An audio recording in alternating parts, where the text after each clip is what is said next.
గ్రామములో ఒక వ్యక్తి ఉంటాడు, ప్రతి పట్టణములో ఒక వ్యక్తి ఉంటాడు, ప్రతి దేశంలో ఒక వ్యక్తి ఉంటాడు వాక్య పక్షాన నిలబడడానికి. హల్లెలూయా, దేవుని నామానికి మహిమ కలుగును గాక. దేవుడు ఎప్పుడు సంఖ్యను బట్టి పని చేయడు, ఆయన తన వాక్యాన్ని గౌరవించడాన్ని బట్టి పని చేస్తాడు. హల్లెలూయా. ఏలియా ఆయన మాటను గౌరవించాడు. ఇది ఏలియా సొంతంగా చేసిన పని కాదు, దేవుడు చెప్పాడు, నిన్ను నేను రుజువు చేస్తా. హల్లెలూయా. ఏలియా చెప్పాడు, 2 కందకాలు తవ్వండి, ఆమేన్, 2 బలిపీఠాలు కట్టండి, 2 ఎడ్లు తీసుకురండి, 2టిని మధ్యకు వధించండి, వధించి ఆ కందకాలలో నీళ్లు పోయండి. ఎవరు ప్రార్థన చేస్తే అగ్ని వచ్చి ఆ బలిపీఠమును దహించిందో ఆయనే నిజమైన దేవుడు. ప్రియమైన దేవుని పిల్లారా, అప్పుడు దాకా అమ్మగారి దగ్గర డబ్బులు లాగడానికి, బహుమానాలు లాగడానికి, రాణి చిరంజీవనుగాక అమ్మగారికి దీర్ఘాయువును దేవుడు దయచేయునుగాక, ఆ పిల్ల పాపలతో వర్ధిల్లునుగాక, దేశము ఫలభరితంగా దీవించబడునుగాక. ఈరోజున ప్రార్థన చేస్తున్నారు. ప్రతి నైట్ దేశం కోసం ప్రార్థన చేద్దాం, మోడీ కోసం ప్రార్థన చేద్దాం. ఎవరు? మన పాస్టర్లు. ఆమేన్. పొలాల కోసం, రైతుల కోసం ప్రార్థన చేద్దాం. ట్రైన్ నడిపే డ్రైవర్ల కోసం ప్రార్థన చేద్దాం. మున్సిపాలిటీ కార్మికుల కోసం ప్రార్థన చేద్దాం. రోజుకో ప్రార్థన ఇల్లు. ప్రేమైన దేవుని పిల్లారా, నిజంగా వాళ్ళకి ప్రేమ ఉంది చేస్తున్నారా? లేదు, వాళ్ళకి టాపిక్ కావాలి. ఏదో ఒక రోజు టీవీలో కనపడాలంటే వాళ్ళకి ఏదో టాపిక్ కావాలి. ప్రేమైన దేవుని పిల్ల, ప్రార్థన అనేది బహిరంగంగా చేసేది కాదు, రహస్య స్థలములో చేసుకునేది. హల్లెలూయా. కానీ పరిచర్యలు ఎక్కడ చేస్తారు? వీధుల్లో నిలబడి పైన పెట్టి దీర్ఘ ప్రార్థన చేస్తారంట, అందరూ నన్ను చూడాలని. కానీ ఏలియా దేవుని చేత నడిపించబడుతున్న వ్యక్తి, దేవుని ఆత్మ చేత నడిపించబడుతున్న వ్యక్తి. హల్లెలూయా. ప్రజలు ఎటువంటి స్థితిలోనికి వెళ్ళారంటే ద్విమనస్కులుగా మారారు. ఏలియా ఏమని పిలిచాడంటే, ఎంతకాలం మీరు 2 తలంపుల మధ్య నివాసము చేస్తారు? హల్లెలూయా. యెహోవా దేవుడా, బయలు దేవుడా అని మీ మనసుల్లో ద్విమనస్కులై ఉన్నారు. ఈ రోజే మీ ఎదుట యెహోవా నిజమైన దేవుడని నేను రుజువు చేస్తాను. రండి కరిమేల పర్వతం మీదకని సవాల్ ఇచ్చినాడంట ఏలియా. వెళ్ళారు వాళ్ళు. సేమ్ ఏలియా ఎలా చేస్తున్నాడు అట్టే కాపీ. ఈరోజున కాపీ పేస్ట్ లేని అందరూ కందకాలు తవ్వారు, బలిపీఠం కట్టారు, కట్టెలు పేర్చారు, బలిపశు వధించారు. ఏలియా అన్నాడు, నేను ఒక్కడే కదా, మీరు చాలామంది ఉన్నారు కదా, ముందు మీరు కానివ్వండి అన్నాడు. నేను చివరిలో చూస్తాను, ముందు మీరు కానివ్వండి అన్నాడు. 800 మందిలో ఒకడు వచ్చాడంట ముందుకి. అరే ముందు నేను ట్రై చేస్తాను ఆగండి అన్నాడంట. వచ్చంట బైలా బైలా రా రా రా అని కేకలేశాడంట. గొంతు పోయింది కానీ ఏ బయలు రాలేదంట. పక్క నుంచి ఒకడు వచ్చి వెనకలాగి, అరే నీ పిలిపి వినపడట్లేదు కానీ నేను పిలుస్తాను ఆగన్నాడంట. ఈయన ఇంకొంచెం గట్టిగా పిలిచాడంట, రావట్లేదంట. చివరికి పెద్ద పాస్టర్లందరూ ప్రార్థనలు చేశారంట. దేవుడు బయలు ఉంటేగా వస్తాకి, ఇక ఇట్లా లాభం లేదని పెద్ద పాస్టర్లు అందరూ మిగతా చిన్న పాస్టర్లు చెప్పారంట, కొరడాలు తీసుకుంటారా అన్నారంట. కొరడాలు తీసుకొని ఇట్లా కొట్టుకుంటున్నారంట, అని కొట్టుకుంటున్నారంట. అరే ఇంకా చాలట్లేదు కానీ కోసుకుంటారా అన్నారంట. కోసుకోవడం ప్రారంభించారంట.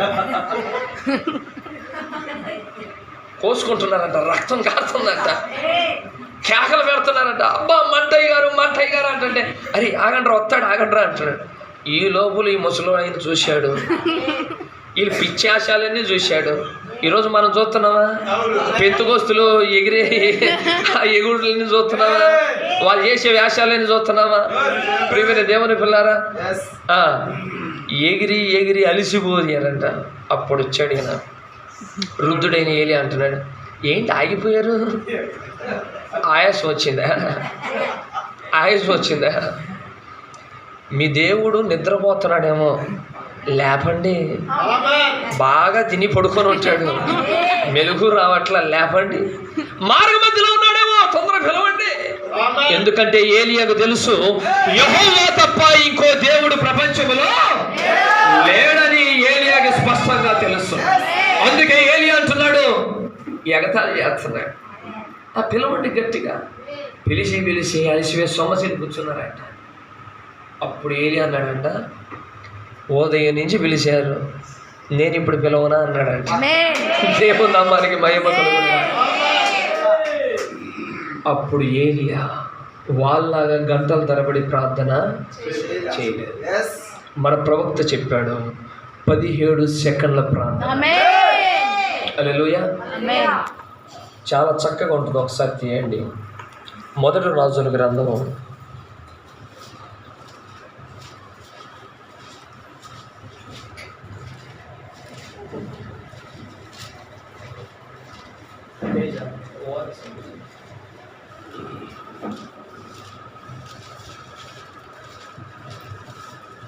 18వ అధ్యాయము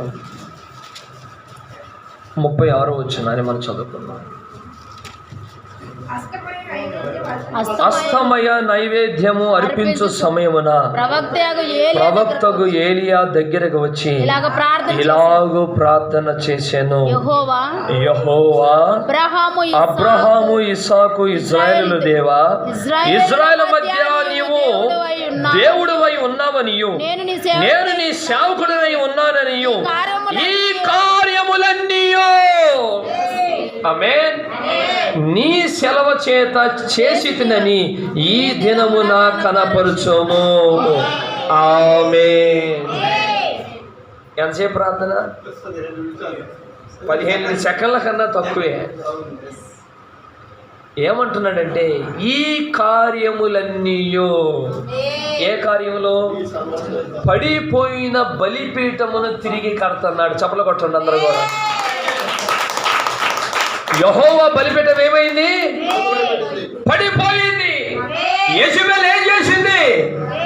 పడద్రోసింది. ఆమె దేవుని బలులు అర్పించబడట్లేదు, బలిపీఠం పడద్రోయబడింది.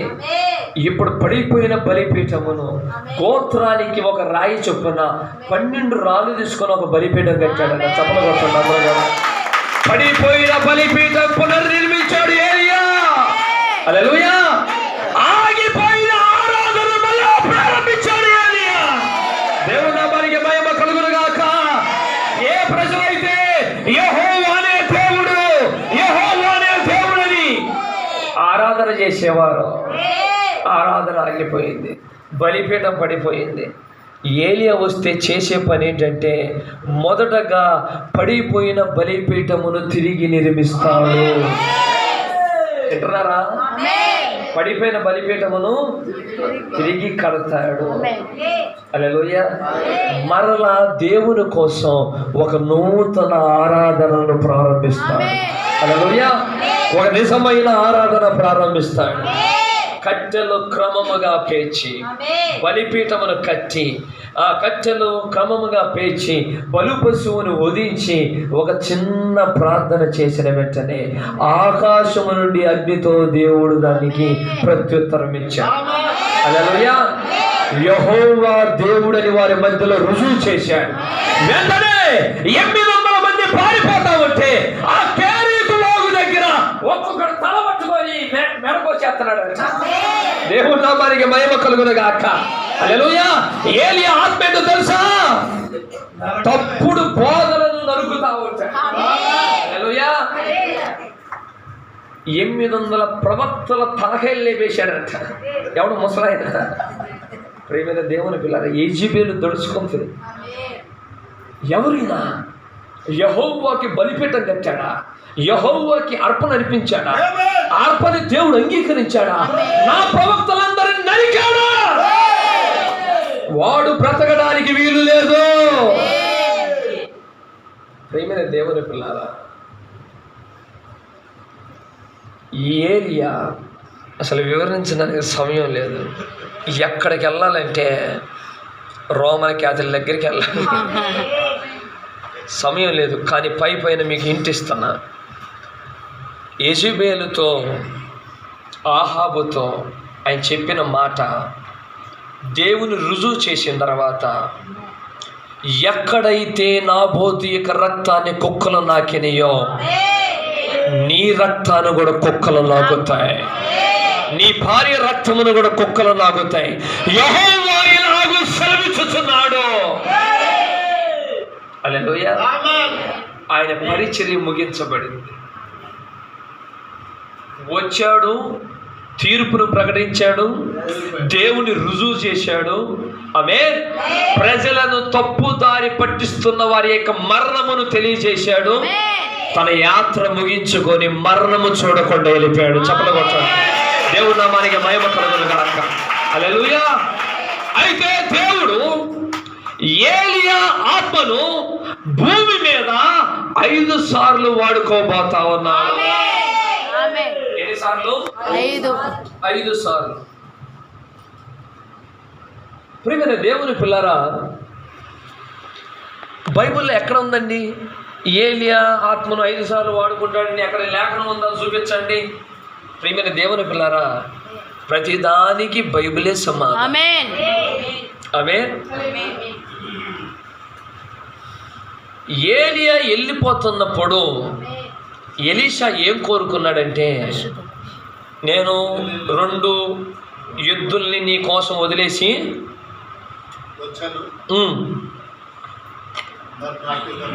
మరి ఒక 10 ఎడ్లు ఇచ్చేళ్ళు వెళ్ళిపోయావు. నేను ఒక పొలం ఎకరం అమ్మేసి వచ్చాను, ఒక 10 ఎకరాలు ఇస్తే నేను బతికేస్తాను. అన్ని ఇరగొట్టాను కాబట్టి 4 కొత్త కాళ్ళు కొనిచ్చు అని ఎలీషా అడిగాడా? ఎలీషా ఏమడిగాడమ్మా?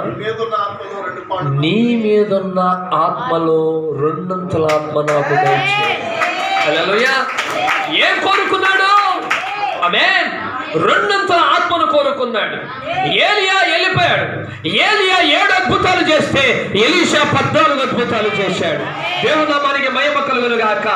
ఏలియా మరణించిన బాలుని తిరిగి లేపితే ఎలీషా కూడా మరణించిన బాలుని తిరిగి లేపాడు.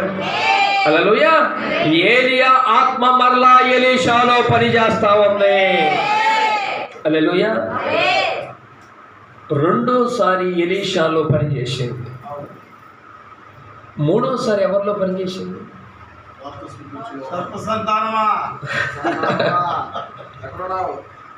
పాత నిబంధనకు చిట్ట అధ్యాయం చివరి 2 వచనాలు, మరలా మీ యొద్దకు నేను ఏలియాని పంపిస్తాను. చప్పట్లు కొట్టండి అందరూ.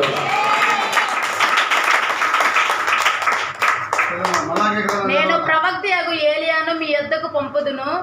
నేను వచ్చి దేశమును శపింపనున్నట్లు అతడు తల్లిదండ్రుల హృదయములను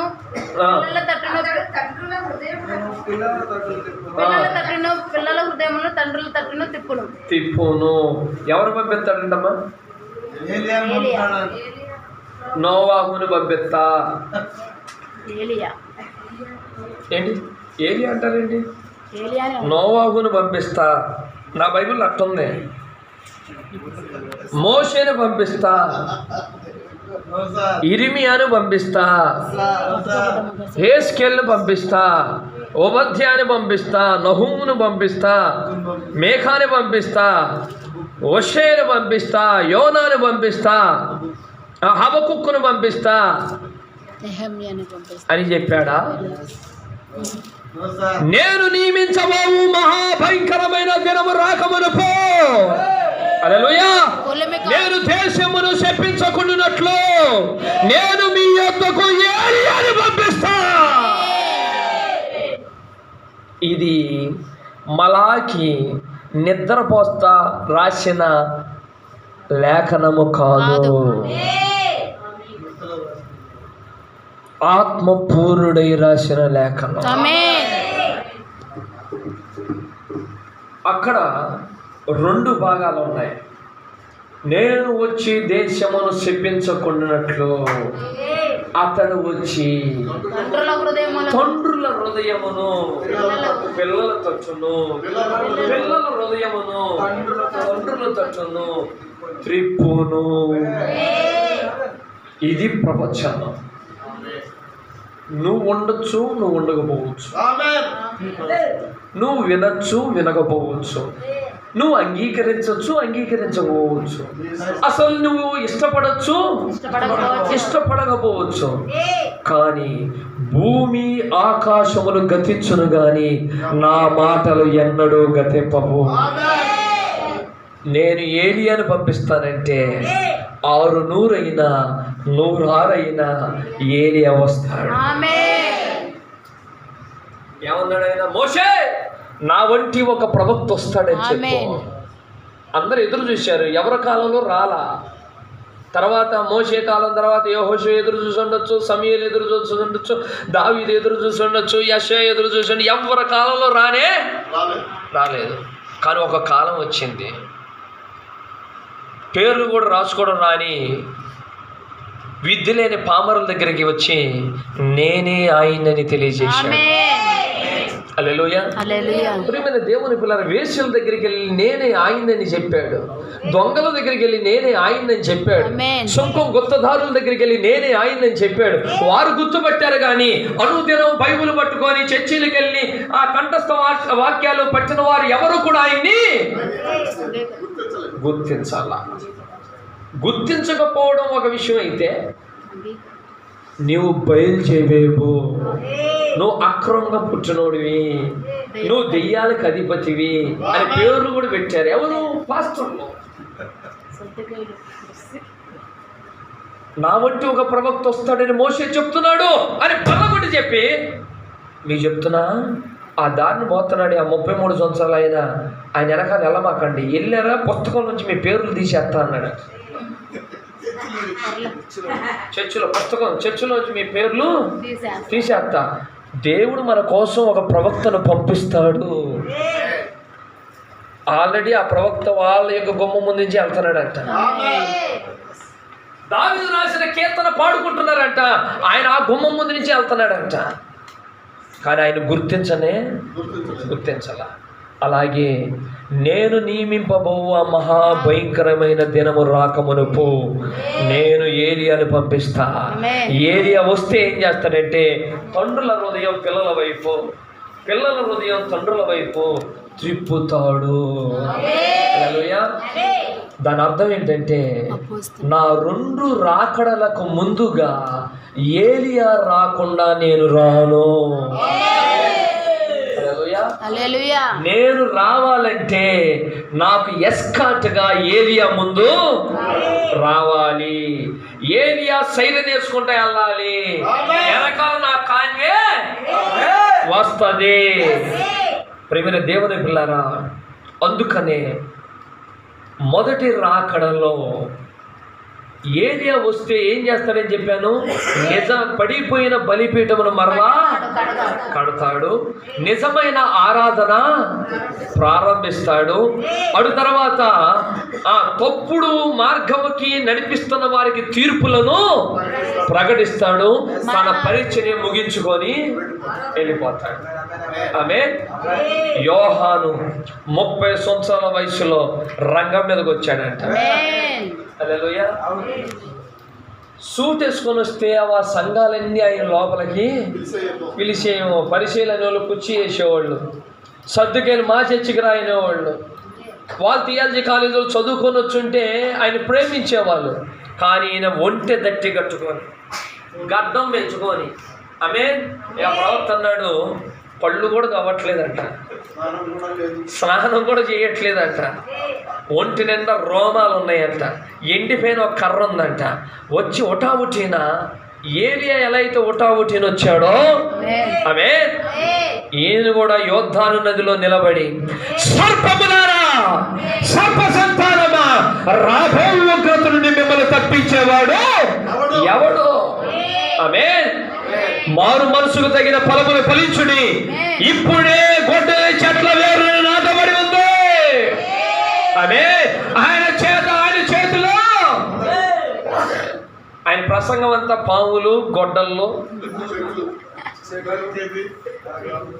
వీళ్ళు పాస్టర్ గారులేమో అమ్మా అయ్యా దేవుడు మిమ్మల్ని దీవించునుగాకయ్యా, వచ్చే ఆదివారం ప్రభువా ఈ పిల్లలు మెండైన కానుకలు తెచ్చి నీ మందిరములో వేయుదురుగాక, ఆమేన్. ఇది కానీ ఈయన అట్ట మాట్లాడట్లా. గొడ్డలు అంటున్నాడు, పాము అంటున్నాడు, చాట అంటున్నాడు, ఒడ్లు అంటున్నాడు, గోధుమలు అంటున్నాడు, కొట్టు అంటున్నాడు. ఆమె ఈ భాష వాళ్ళకి అర్థం కావట్లా. ఈయన ఎవడు రా పిచ్చి పిచ్చి భాష మాట్లాడుతున్నాడు. అర్థం కాక వాళ్ళ పాస్టర్లకి వెళ్ళి చెప్పారంట, ఎవడో పిచ్చోడు వచ్చేట మాట్లాడుతున్నాడు. వాళ్ళైతే పోలీసులు పంపించారంట నువ్వు ఎవరు అని అడగడానికి. వాళ్ళు వచ్చి బంటోతులు చదువుతున్నారు, నువ్వు ఎవరివి, నువ్వు యేసువా, మెస్సయావా, నువ్వు రాబోయే క్రీస్తువా, నువ్వు ఏలియావా అని అన్నాడు. నేను కాను. నువ్వు ఏలియావా అంటే నేను కాను అంటున్నాడు. కానీ యేసు ప్రభు శిష్యులతో అంటున్నాడు, రాబోయే ఏలియా ఇతడే. దేవునామానికి మహిమ కలుగునుగాక. శిష్యులకు ఒక రోజులో డౌట్ వచ్చేసిందంట, అయ్యా చిన్నప్పటి నుంచి సండే స్కూల్కి వెళ్తే మా అయ్యగారులందరూ మెస్సయా రావాలంటే మొదట ఏలియా రావాలి, మెస్సయా రావాలంటే మొదట ఏలియా రావాలి అని చెప్పారు కదా, ఏలియా రాకుండా నువ్వు ఎట్టొచ్చావు? ఇది వాళ్ళకి డౌట్ అన్నారు. అడిగారా? మత్తయి సువార్త 7వ అధ్యాయం చేయండి. మత్తయి సువార్త 17వ అధ్యాయం అమ్మా. మత్తయి సువార్త 17వ అధ్యాయము 10వ వచనం దగ్గర నుంచి మనం చదువుకుందాం. అందరు తీశారా? శిష్యులకు డౌట్ వచ్చేసింది. లేఖనాలు పరిశోధించే వాళ్ళు ఎక్కడ ఉన్నారా? ఈ రాత్రి లేఖనాలని పరిశీలన చేయగలిగిన వారు ఎక్కడ ఉన్నారా? ఆ రోజున శిష్యులు కూడా యేసు ప్రభునే ప్రశ్న వేశారంట, అసలు ఏలియా రాకుండా నువ్వు ఎట్టొస్తావు? మా పాటలందరూ చిన్నప్పటి నుంచి మాకు నేర్పించారు, నువ్వు ఎట్టొస్తావు అంటే అప్పుడు యేసు ప్రభు ఇచ్చిన సమాధానం ఏంటండి, ఇలాగైతే ఏలియా ముందుగా రావాలని మలాకి ద్వారా ప్రవచించిన లేఖనము నెరవేరకుండా మెస్సయాగా నువ్వు ఎలా వస్తావు? మా పాస్టర్లు అందరూ శాస్త్రులు ఎవరు? మా పాస్టర్లు. చిన్నప్పటి నుంచి సండే స్కూల్కి వెళ్ళినప్పుడు మా పాస్టర్లు, పెద్ద అయినప్పుడు పాస్టర్లు అందరూ చెప్పారయ్యా ఏలియా రావాలని. ఏలియా రాకుండా నువ్వు ఎట్టొచ్చావయ్యా అన్నారంట. అదే అందుకు ఆయన ఏలియా వచ్చి సమస్తమును చెక్క పెట్టునను మాట నిజమే, అయినను ఏలియా ఇది వరకే వచ్చెను, వారు అతని ఎరుగక తమకి ఇష్టం వచ్చినట్టు అతని ఎడల చేసిరి. హల్లెలూయా. మనుషు కుమారుడు కూడా అలాగే వారి చేత శ్రమలు పొందుతాడు అని చెప్పినప్పుడు ఏంట్రా ఏలియా వచ్చాడా?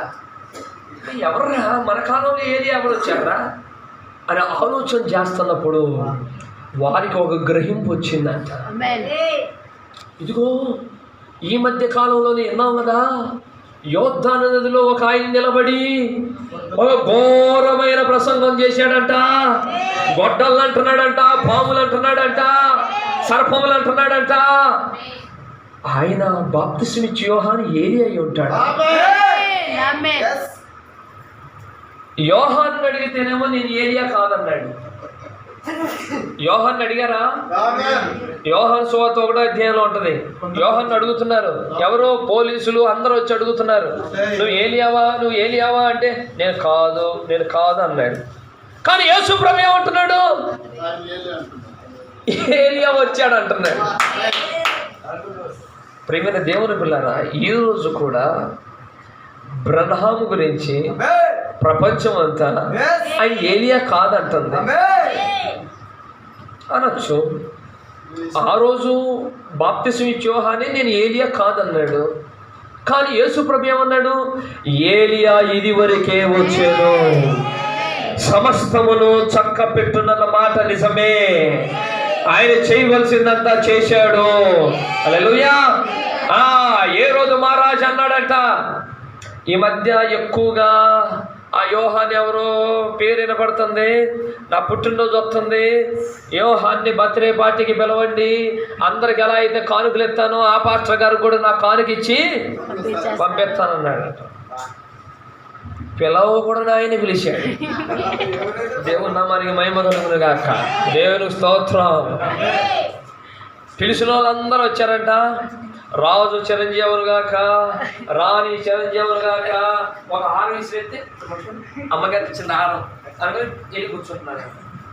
ఈ లోపల అందరూ సూట్లు వేసుకొచ్చారంట. ఈ అయ్యగారికి ఎవరు సూట్ కొని లేదు, అర్ధనగ్నంగా వచ్చాడంట. కర్ర పట్టుకొని ఏ రోజు అనుకుంటున్నాడంటే అందరిలాగా వచ్చి, నమస్కారం అయ్యగారు, వందనాలు, దానవయ్య గారు, ఒక హారం వేయండి, అమ్మగారిని ఆశీర్దిస్తా, పిల్లల్ని ఆశీర్దిస్తా అంటాడేమో అనుకుంటే, ఈయనట్టు నిలబడి నుంచోని ధైర్యంగా, ఏ రోజు మహారాజా నీవు నీ తమ్ముడు భార్యను ఉంచుకున్నావు, ఇశ్రాయేలు ప్రజలు తప్పుడు కార్యములు చేశావు. హల్లెలూయా. ఏలి ఆత్మ ఏంటో తెలుసా? తప్పును బయటపెట్టింది, క్రమమును నేర్పించింది. హల్లెలూయా. వాక్య క్రమములోనికి ప్రజలు పిలిచింది. దేవుని నామానికి మహిమ కలుగును గాక. హల్లెలూయా. ఏ రోజు మహారాజా తల ఉంచుకున్నాడంట. పక్క నుంచి ఏ రోజు గిచ్చుతుంది, ఏంటి తల ఉంచుకుంటున్నా అంటే వేసేయాలండి. ఆగవే, ఆయనకి ఈ మధ్య మంచి పేరుంది, కాదు ఆయన ఈ మధ్య పెద్ద సేవకులుగా చూస్తున్నారు, ఆగు అంటే అమ్మగారు అని ప్రియమైన దేవుని పిల్ల, ఏలి ఆత్మ రాజీ పడదు, తప్పులను బయటపెట్టింది. హల్లెలూయా. ఎందుకంటే ఆత్మలో అభిషేకము దాచబడి ఉంది. హల్లెలూయా. తీర్పులు ప్రకటించడానికి, వాక్య క్రమమును నేర్పించడానికి, పడిపోయిన బలిపీఠమును తిరిగి కట్టడానికి, నిజమైన ఆరాధన వైపు ప్రజలు పిలవడానికి, వాక్యం యొద్దకు ప్రజలు పిలవడానికి. దేవుని నామానికి మహిమ కలుగును గాక. ప్రజలందరూ కూడా ఆయన దగ్గరికి బాప్తిసం పొందడానికి వస్తా ఉంటే, నన్ను చూడండి, నేను ఎంత గొప్పనో తెలుసా? నేను ఆ థియాలజీ ఆటా కాలేజీలో చదువుకొని వచ్చా, సిరంపూర్ యూనివర్సిటీలో చదువుకొని వచ్చా, ఆ థియాలజీలో నేను పట్టబుద్ధుడిని అని ఇట్లాగే యోహాను సొంత డబ్బా చెప్పుకోవట్లా. ఆయన పరిచర్య ఏంటో ఆయనకు బాగా తెలుసు. హల్లెలూయా. 9-10 సంవత్సరాల వయసులో తల్లిదండ్రులు చచ్చిపోతే అరణ్యానికి వెళ్ళిపోయాడు. అప్పటి నుంచి మిడతలు తేనెలు తింటూ పెరిగాడు. ప్రభు ఆత్మతో అనుదినము సహవాసం చేశాడు. హల్లెలూయా. ప్రభు ఆత్మ అతనికి చెప్తుంది, ఒక రోజు వస్తుంది, ఆ రోజు నువ్వు చేసే పరిచర్య ప్రపంచంలో ఎవ్వరు చేయని పరిచర్య చేయబోతున్నావు. హల్లెలూయా. నువ్వు చేసే పరిచర్య దీర్ఘకాలము చేసే పరిచర్య కాదు. మోషే 40 సంవత్సరాల పరిచర్య చేశాడు. నోవాహు 120 సంవత్సరాల పరిచర్య చేశాడు. ప్రతి ప్రవక్త 30 సంవత్సరాలు, 20 సంవత్సరాలు, 50 సంవత్సరాల పరిచర్య చేశారు. కానీ నీ పరిచర్య 6 నెలలు మాత్రమే ఉంటది. హల్లెలూయా. కానీ నీ పరిచర్య లాంటి పరిచర్య ఎవరు భూమి మీద చేయలేరు. నువ్వు చేయవలసిన పరిచర్య ఏంటో తెలుసా? తప్పిపోయిన ఇశ్రాయేలు పిల్లలను ఆమేన్ వాక్యం వైపు తిప్పే పరిచర్య నువ్వు చేయబోతున్నావు. లోక రక్షకుడు పుట్టబోతా ఉన్నాడు. లోక రక్షకుడు అంటే మరెవరో కాదు, వాక్యమై ఉన్న దేవుడు. నువ్వు చేయవలసిన పరిచర్య ఏంటో తెలుసా? లోక పాపములు మోసుకొని పోతున్న గొర్రె పిల్ల వైపు ప్రజలందరూ తిప్పే పరిచర్య చేయాలి. హల్లెలూయా. తప్పిపోయిన ఇశ్రాయేలు యొక్క పిల్లలందరూ కూడా ఎవరి వైపు తిప్పాలంటే వాక్యమై ఉన్న యేసయ్య వైపు తిప్పాలి అని చిన్నప్పటి నుంచి ప్రభు ఆత్మ సిద్ధపరుస్తున్నాడు. వచ్చాడు. యోర్దాను నదిలో బాప్తిసం ఇస్తున్నప్పుడు ఆ మార్గమున యేసయ్య వెళ్తున్నాడు. దేవుని నామానికి మహిమ కలుగును గాక. హల్లెలూయా. వాక్యము ఎల్లప్పుడూ కూడా ఎవరి దగ్గరికి వస్తుందంటే ప్రవక్తల దగ్గరికే వస్తుంది. హల్లెలూయా. యోర్దాను నదిలో ఎవరు నిలబడ్డారంటే యెషయా ప్రవచించిన ప్రవచన ప్రకారముగా అరణ్యములో కేకవేయు శబ్దము. హల్లెలూయా. మలాకి ప్రవచించినట్టుగా నాకు ముందుగా ఒక దూత. హల్లెలూయా. 1వ వచనం, నాకు ముందుగా మార్గమును సిద్ధపరచుటకు నిబంధన దూతగా వస్తాడు అని నిలబడ్డాడు. ప్రవక్త దగ్గరికి ఇప్పుడు వాక్యం తప్పకుండా రావాలి. మోషే దగ్గరికి వాక్యం వచ్చింది, నోవాహు దగ్గరికి వాక్యం వచ్చింది, ఇర్మియా దగ్గరికి వాక్యం వచ్చింది, యెషయా దగ్గరికి వాక్యం వచ్చింది. ఆ వాక్యమే ఇప్పుడు శరీరాన్ని ధరించి భూమి మీదకి వచ్చింది. హల్లెలూయా. ఇప్పుడు ఈ వాక్యం ఎక్కడికి వెళ్ళాలంటే కయప దగ్గరికి కాదు, హన్నా దగ్గరికి కాదు, హల్లెలూయా, పిలాతు దగ్గరికి కాదు, సమాజ మందిరముల దగ్గరికి కాదు, యోర్దాను నదిలో నిలబడిన ప్రవక్త దగ్గరికి వాక్యం నడుచుకొని వెళ్ళాలి. దేవుని నామానికి మహిమ కలుగును గాక. ప్రవక్త నిలబడి ఉండగా వాక్యం నడుచుకొని వచ్చేసింది. హల్లెలూయా. ప్రవక్త దగ్గరికి నడుచుకొని వచ్చింది. అప్పుడు ప్రవక్త ఆ స్పర్శను పొందుకున్నాడు.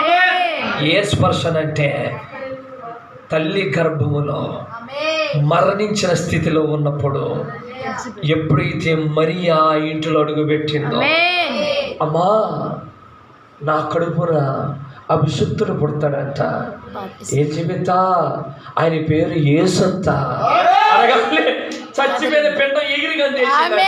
దేవుని నామానికి మహిమ కలుగును గాక. ఏ స్పర్శనైతే ఆ యొక్క యోహాను గర్భములో ఉన్నప్పుడు పొందుకున్నాడు, అదే స్పర్శ వాక్యమైన యేసు నడుచుకొని వస్తున్నప్పుడు అది శరీరంలో తెలియని ఒక జీవము ప్రవేశిస్తాడు. దేవుని నామానికి మహిమ కలుగును గాక. అప్పుడు అంటున్నాడు, అయ్యా నీ దగ్గర నేను బాప్తిసం పొందాల్సిన వాడిని, నీ చెప్పులు వారులు విప్పడానికి కూడా యోగ్యుడిని కాదయ్యా. అప్పుడు ఆయన అంటున్నాడు, నీతి యావత్తు ఇలా జరగవలసి ఉంది. ఇప్పుడు కానిము యోహాను, నీ పరిచర్య త్వరలో ముగించబడబోతుంది. నీవు నా కోసం మార్గాన్ని సిద్ధపరచడానికి వచ్చావు. గుడ్డితనములో ఇశ్రాయేలు ప్రజలు నా వైపు తిప్పడానికి వచ్చావు. వారి విశ్వాసాన్ని నా మీద పెట్టడానికి, బోధించడానికి నువ్వు వచ్చావు. నీతి యావత్తు ఇలా జరగవలసి ఉంది, ఇలా చేయి. వెంటనే ఆయనగా బాప్తిసం ఇచ్చి పంపించగల పరిశుద్ధాత్మ మీదకి దిగొచ్చు. ఎందుకంటే యోహానికి దేవుడు ముందే చెప్పాడు, శరీరావతారంలో రాకముందే చెప్పాడు, నేను భూమి మీదకి వచ్చి నిన్ను కలుసుకుంటా. కలుసుకున్నప్పుడు పౌర రూపములో పరిశుద్ధాత్మ ఏ వ్యక్తి మీదకైతే దిగి వస్తుందో ఆయనే మెస్సయ్యా. హల్లెలూయా. చాలా మంది అంటారు పౌరాలు గుర్తులేసుకుంటారు పరిశుద్ధాత్మకు సాదృశ్యంగా.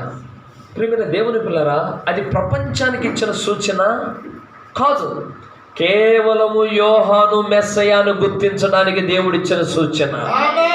ఎవరు చూడలా, యోహాను ఒక్కడే చూశాడు. హల్లెలూయా. వెంటనే ఆయన గుర్తించాడు. వెంటనే ప్రజలను ఇప్పుడు యేసయ్య యొక్క మొదటి రాకడలో తండ్రులు పాడైపోయారు, తండ్రులు చెడిపోయారు. ఎవరు? పరిసయ్యులు, సద్దుకయ్యులు, హేరోదీయులు, శాస్త్రులు, వీళ్ళంతా కూడా చెడిపోయిన స్థితిలో ఉన్నారు. అందుకే కొరడా తీసుకొని ఆయన ఆలయంలోకి వెళ్ళి మొత్తాన్ని పడేసి అందరూ వెలగొట్టాడా లేదా? నా దేవాలయమును వ్యాపార బిల్లుగా పరిశీలన ఏం చేసేసారమ్మా? వ్యాపార బిల్లుగా మార్చారంట.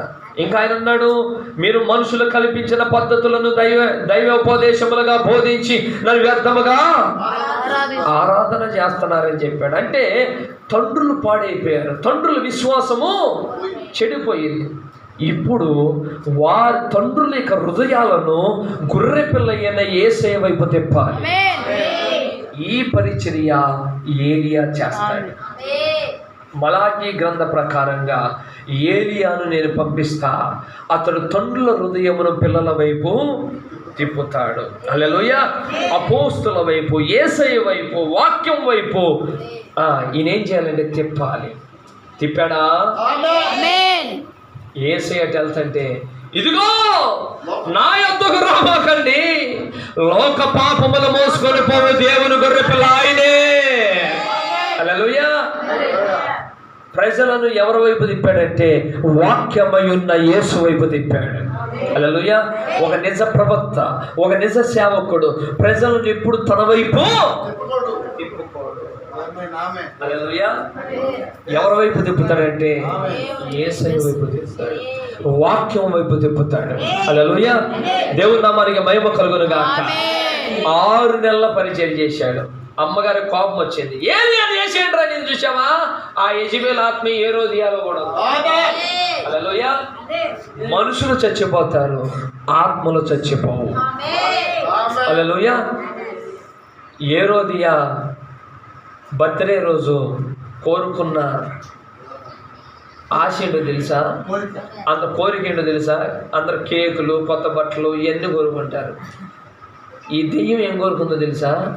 ప్రవక్త తలను కోరుకుంది. సాతాను ఎప్పుడు కూడా ప్రజలను వాక్య మార్గములు నడవకుండా చెయ్యడానికి దేవుడు పంపించిన ప్రవక్తలను అతమారుస్తూ వచ్చింది. రంపాలతో కొయ్యించింది, ఖడ్గాలతో పొడిపించింది. ఎందుకంటే సత్యమును చంపడానికి, వాక్యమును చంపడానికి. ఒక్క వ్యక్తిని చంపితే 100 మందిని దేవుడు పుట్టించి వారి చేత సత్యమును బోధిస్తానే వచ్చాడు ఆయన. దేవుని నామానికి మహిమ కలుగును గాక. సత్యము చనిపోదు, వాక్యము చనిపోదు. మనుషులమైన మనం చచ్చిపోవచ్చు కానీ, హల్లెలూయా, వాక్యం చనిపోతే దేవుడు చచ్చిపోయినట్టే. అందుకని వాక్యం ఎన్నడూ చనిపోదు.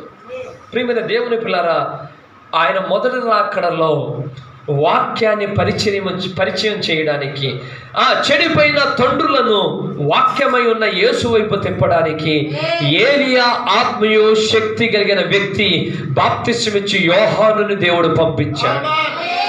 చూడండి, ఆయన గురించి బైబిల్ ఏలియా అని చెప్తుందా? లోక గుర్తుపట్టాడు. అందుకే 1వ అధ్యాయం 17వ వచనం లోకా సువార్తలో మనం చూస్తే లోక యోహాను గురించి రాస్తూ ఏమని చెప్తున్నాడంటే, ఏలియా ఆత్మీయ శక్తి కలిగిన ప్రవక్త. హల్లెలూయా. చూడండి, మరియు అతడు తండ్రుల హృదయములను పిల్లల తట్టుకును, అవిధేయులను నీతిమంతుల జ్ఞానము అనుసరించుటకు. చూడండి, మలాకీలో 2 పరిచర్యలుంటే లోక గుర్తించాడు. మొదటి రాకడలో బాప్తిసమిచ్చి యోహాను వచ్చి చేసిన పరిచర్య ఒక్క భాగమే. అర్థమైంది గారు?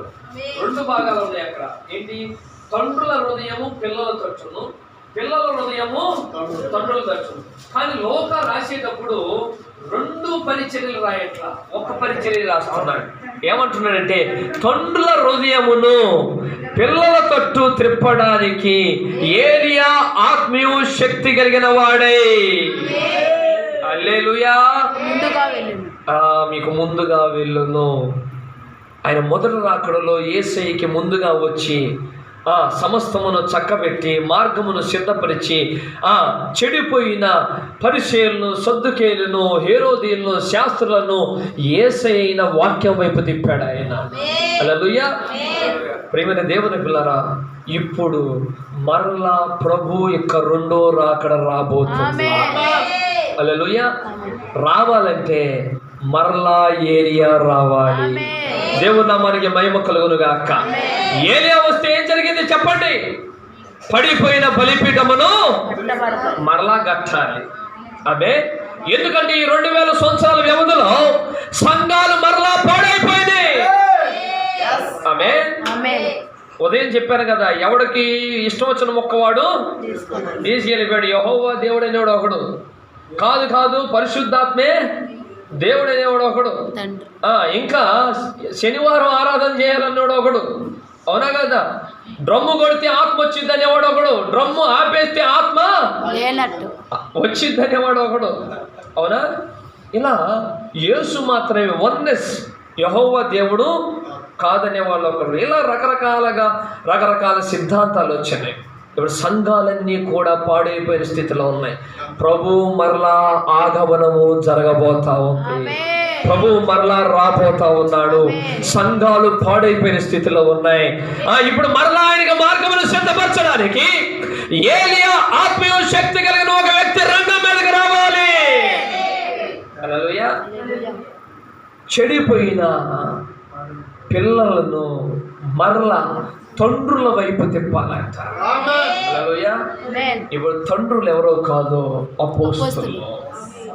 అపోస్తుల బోధ వైపు ఆయన తిప్పాలి. లేఖనాల ప్రకారముగా ఆయన రంగం మీదకి వచ్చాడు. సేవకులు మీకు అనుదినం చెప్తా ఉంటారు, ఇప్పుడు సంఘము యెజెబెలు మతము చేత మహావేశ్య మృగపు ముద్ర కిందకి సంఘ శాఖలన్నీ వెళ్ళిపోతున్న కాలంలో ఏలియా మరలా ఉటావుటిన వచ్చాడు. ఆయన సాయంకాలం సమయంలో, అస్తమయ సమయంలో వెలుగు కలుగును అని చెప్పిన దేవుడు. హల్లెలూయా. మరలా వాక్యం యుద్ధకు ప్రజలు పిలవడానికి come back to the Bible, come back to the word of God అని ప్రజలు పిలవడానికి మర్మయుక్తమైన బైబిల్ నుండి మీరు బయటికి రండి అని పిలవడానికి ఏలియా ఆత్మీయ శక్తి కలిగిన ఒక ప్రవక్త ఈ భూమి మీదకి వచ్చాడు. 1909లో ఆయన పుట్టాడు.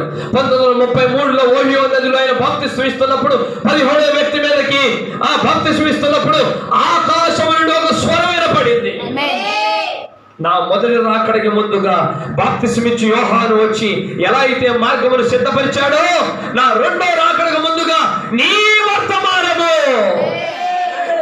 ప్రజలను సిద్ధపరుస్తుంది. హల్లెలూయా. 1953లో ఓస్టన్లో ఆయన మీదకి అగ్ని స్తంభం దిగి వచ్చింది. 1963లో మేఘ స్తంభముగా దిగి వచ్చి విప్పబడిన పుస్తకాన్ని ఆయనకి ఇచ్చాడు. ఆయన పరిచర్య ఏంటో తెలుసా? ఒకటి ఏలియా పరిచర్య, పడిపోయిన బలిపీఠం మరలా కట్టాలి, అపోస్తల బోధను మరలా తిరిగి పునరుద్ధరించాలి. రెండవది 7వ దూత పరిచర్య. హల్లెలూయా.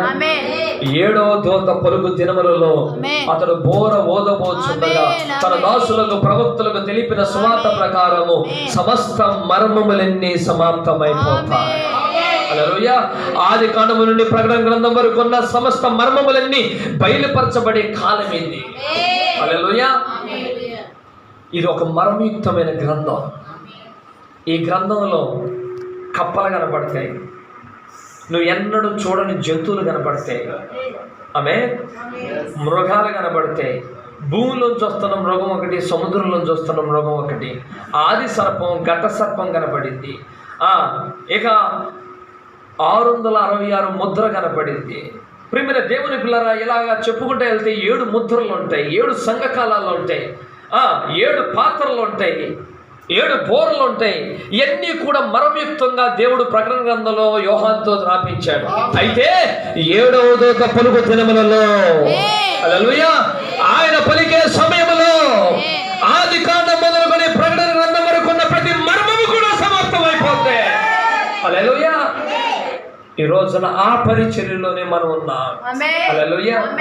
అయితే ఆ రోజున వాక్యమై ఉన్న దేవుడు ఈ భూమి మీదకి వచ్చినప్పుడు పాస్టర్లు, సంఘ పెద్దలు, ప్రజలు కలిసి వాక్యమై ఉన్న యేసయ్యని సిలువ వేశారు. సిలువ వేశారా లేదా? ఎవరు సిలువ వేసింది ఆయన్ని? రౌడీలు కాదు, గోండాలు కాదు, నరహంతకులు కాదమ్మా, పాస్టర్లు, విశ్వాసులు, సంఘ పెద్దలు. లేఖనం చూపించనా? యేసును చంపాలని మాయోపాయము చేత మత్తయి సువార్త 26వ అధ్యాయము 3వ వచనం. ఆ సమయమున ప్రధాన యాజకులు అంటే పెద్ద పాస్టర్లు, ప్రజల పెద్దలను, పెద్దలు అంటే సంఘ పెద్దలు, కయాఫాను ప్రధాన యాజకుని మందిరములోనికి కూడి వచ్చి యేసును మాయోపాయము చేత పట్టుకొని చంపవలెనని ఏకముగా ఆలోచన చేసిరి. చర్చిలో రౌడీలు కూటం పెట్టారంట. పాస్టర్ రౌడీలంతా కూడా ఎవరిని చంపాలనుకుంటున్నారు? ఆ దేశమును వారికి ఇచ్చిన దేవుని చంపాలనుకున్నారు. ఆ దేశమును ఎవరిచ్చారండి? దేవుడిచ్చాడు. ఆ దేవుడిని చంపాలని ప్లాన్ వేశారంటే ఆమె చర్చిలో కూర్చొని ఏం చేయాలి చెప్పండి? ప్రార్థన చేసుకోవాలి, పాటలు పాడుకోవాలి, అవునా కదా? వాక్యం ధ్యానించాలి. కానీ వీళ్ళు మందిరంలో కూర్చొని ఏం చేస్తున్నారు?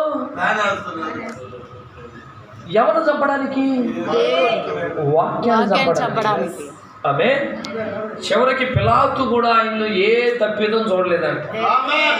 ఇక వదిలేద్దాం అనుకున్నాడంట. అప్పుడు పాత్రలు రెచ్చగొడుతున్నారు. పిలాతు కొంచెం కనికరం చూపిస్తున్నాడు, ఈ అవకాశాన్ని వదలదురా, ఆయన మాత్రం వదిలిపెట్టామా మన సంఘాలన్నీ పాడైపోతాయి.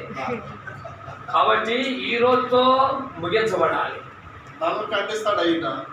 మనం నడుపుతారు, సర్పం అంటాడా, సర్ప సంతానం అంటాడా, ఈ రోజుతో ఆయన అయిపోవాలి.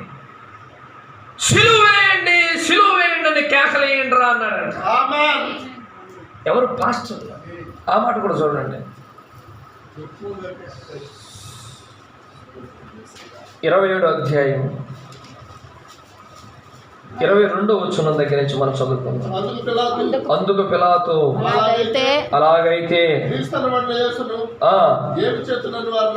అడుగగా సిలువ వేయమని అందరూ చెప్పిరి. ప్రియమైన దేవుని పిల్లారా, ఇంకా లోక సువార్తలో చూస్తే పెద్దలు ప్రజలు అందరూ కలిసి సిలువ వేయండి సిలువ వేయండి అని ఎక్కువగా కేకలేసి, మొదటి రాకడలో పాస్టర్లు సంఘాలు కలిసి వాక్యమై ఉన్న దేవుణ్ణి సిలువ వేసినాయి. మరలా ఈ కాలంలో వాక్యమును మరలా సంఘ శాఖలు సిలువ వేస్తున్నాయి. హల్లెలూయా. అయితే మనం సిలువ వేయకూడదు, కానీ ఆయన తలుపు నొద్దుండి తట్టుచున్నాడు. ఎవడైనను నా స్వరము విని ఎడలా, వారు తలుపు తీసిన ఎడలా నేను లోనికి వచ్చి వారితో భోజనం చేస్తాను. ఈ రాత్రి ఏదైనా ఇక్కడ జరుగుతుంది. దేవుని నామానికి మహిమ కలుగును గాక. గూడూరులో సంఘాలన్నీ యేసయ్యకి తలుపులు వేసినాయి అంట. ఈ సంఘం యేసయ్యకి తలుపులు వేసింది. ఆయనకి లోనికి వచ్చి మనతో విందులో కూర్చున్నాడు ఆయన. హల్లెలూయా. ఇప్పుడు మనమంతా విందులో ఉన్నాం. దేవుని నామానికి మహిమ కలుగును గాక. కాబట్టి ప్రియ దేవుని పిల్లారా, యేసయ్యను మరలా సిలువ వేసే గుంపులో మనం ఉండక, యేసయ్యని చేర్చుకున్న ఎన్నుకోబడిన వారున్న వరుసలో మనం నిలబడి నిత్య జీవాన్ని మనం పొందుకుందామా? మరలా ఏలియా వచ్చాడా? మరలా పడిపోయిన బలిపీఠములు కట్టాడా? మరలా నిజమైన ఆరాధన మనకి నేర్పించాడా? హల్లెలూయా. నిజమైన ఆరాధన మనం దేవునికి అర్పిస్తా ఉన్నాం. ఆత్మతో సత్యముతో వాక్యముతో కూడిన ఆరాధన దేవునికి ఇస్తున్నాం. ప్రియ దేవుని పిల్లారా, ఈ రాత్రికాల సమయంలో ఆ ఏలియా దేవుని మరొకసారి మనం పిలుద్దాం. ప్రభువా, మీరు మా మధ్యలోకి రండి అయ్యా. అంత లేచి నిలబడండి. మీరు మాతో సహవాసం చేయండి అయ్యా. మాకు నిత్య జీవాన్ని ప్రసాదించండి అయ్యా. ఆవలగట్టున నీతో ఉండే భాగ్యాన్ని మాకు దయచేయండి అయ్యా. అయ్యా, ఏలియాని పంపిస్తానన్న వాగ్దానం చేశాం. మొదటగా తిరిష్పీడైన ఏలియాని పంపించాం అయ్యా. తర్వాత ఎలీషాలో ఆత్మను మేము చూస్తున్నాం. తర్వాత బాప్తిస్మిచ్చి యోహానులో ఆత్మను చూస్తా ఉన్నాం. ఈ కాలంలో విలియం మేరన్ బ్రహ్మాములో ఆత్మను చూస్తా ఉన్నాం. ఈ ప్రపంచ మత శాఖలన్నిటిని ఖండించి ఒక్కడే దేవుడిని పౌరుషంగా ప్రపంచంలో నిలబడ్డాడయ్యా. ప్రభు యేసుక్రీస్తు నామములో బాప్తిస్మే నిజమైన బాప్తిస్మని ప్రకటించాడయ్యా. మరలా అపోస్తల బోధన పునరుద్ధరించాడు తండ్రి. ఆది కాండం మొదలుకొని ప్రకటన గ్రంథం వరకు మర్మములన్నీ బయలుపరిచిన కాలం అయ్యా. తండ్రి ఈ కాలములో ఒక చిన్న వధువుగా మమ్మల్ని ఏర్పాటు చేసుకొని ఆ మాటలు విశ్వసించడానికి, ఆ మాటలు చేర్చుకొనడానికి, ఆ మాటలు మోసుకొని వెళ్ళడానికి మీరు మా ఎడల కృప చూపించారు తండ్రి. నీకే వందనాలయ్యా, నీకే స్తోత్రాలు తండ్రి.